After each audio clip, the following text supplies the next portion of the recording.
Friendship of Nations, Polish Shiite showbiz, looks at the unlikely common heritage between Poland and Iran, dating from the 17th century all the way to the 21st century and the recent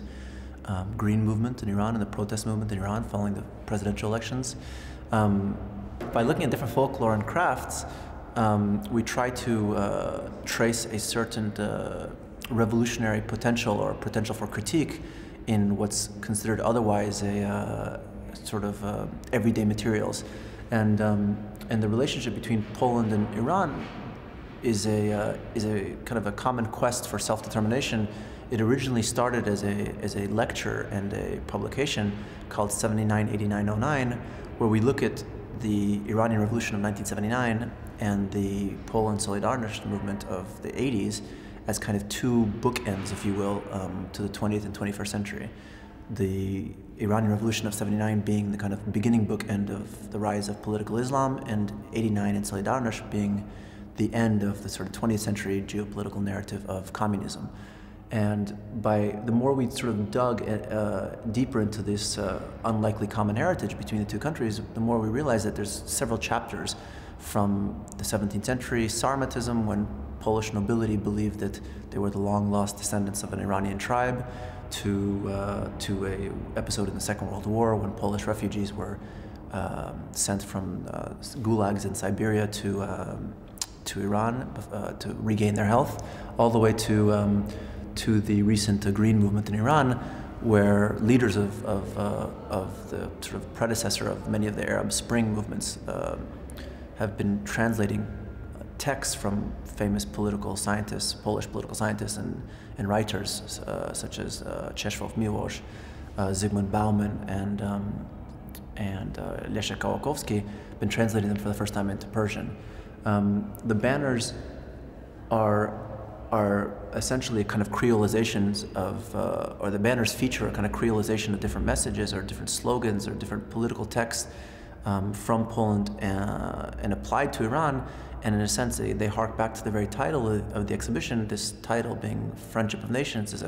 originally kind of Soviet top-down, kind of very patronizing concept called Drużba Narodów, Friendship of Peoples and Nations. And what we try to do is appropriate this concept and sort of build it bottom up as opposed to top down, and essentially use best practices of Poland's Solidarność movement for Iran's current political situation. Some of the banners are written in Persian, others in Polish, and some further ones even in English, and they all exhibit a kind of, they all feature a certain streak of optimism, which is perhaps not the most fashionable attitude to take, but I think an exemplary one is long live, death too, which is written in Farsi. One example of this gift-giving or sharing of best practices is the Only Solidarity and Patience banner, which essentially is taking a very famous, iconic Polish graffiti, which was written on the walls of Gdansk shipyards, which says "Only solidarity and patience will secure our victory," and translating it into Persian for the banner with nods of the red and the white as a kind of an homage to the Polish flag, the colors of the Polish flag, and the phrase itself, "Only solidarity and patience will secure our victory," also sort of expresses the Polish methodicalness or patience that was key to Solidarności's success, as opposed to kind of the radical, violent movements that are very much part of a haste and speed that we associate with the fall of communism, whether in Romania or in the fall of the Berlin Wall. The Poles were sort of behind the scenes, slowly plotting and keeping the momentum or the fire of civil disobedience going throughout the 80s. Another banner which addresses this issue of exporting of revolutionary ideology is the anti-imperialist banner, which basically it essentially says, "Beware the anti-imperialist." And what it means is that often revolutionary ideologies, once they succeed in sort of kicking out foreign influences, then themselves are exported and become kind of sort of exhibit the very features of the enemy's ideology. So in a sense, just like the Russian Revolution first kicked out German, French, and British influences in the early 20th century, and then exported itself across the globe from Southeast Asia to South America and Cuba and so on and so forth, the Iranian Revolution has also first kicked out sort of what they considered the West, the toxic influence of the West, of the United States, Britain, and France, for example, and then exported itself to its own backyard or its own sort of neighboring region in the form of sponsoring and financing the political parties in places such as Iraq and with the Shias, Hamas in Palestine, Hezbollah, the creation of Hezbollah in Lebanon,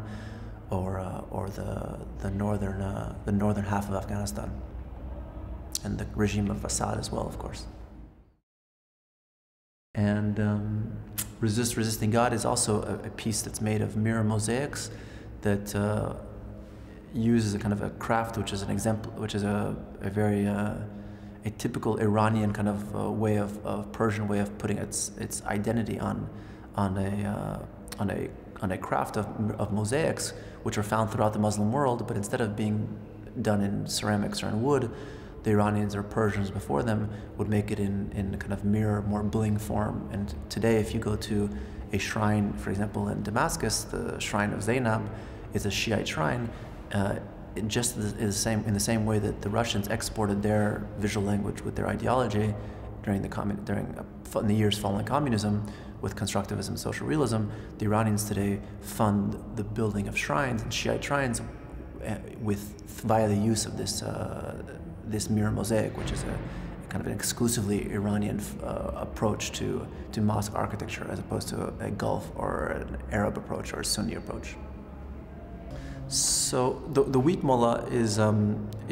piece which is a kind of acts as a nod to the leftist traditions of the Iranian Revolution and of Islamic sort of political Islam in general. Very few people link communism or socialism and Islam, but actually there's been a strong current of let's say populist and socialist undercurrents to a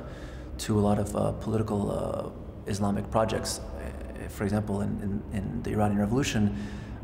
here we've used the kind of the mullah's hat or turban and made it with wheat being the kind of the exemplary material used, or kind of a symbol of the Soviet Union.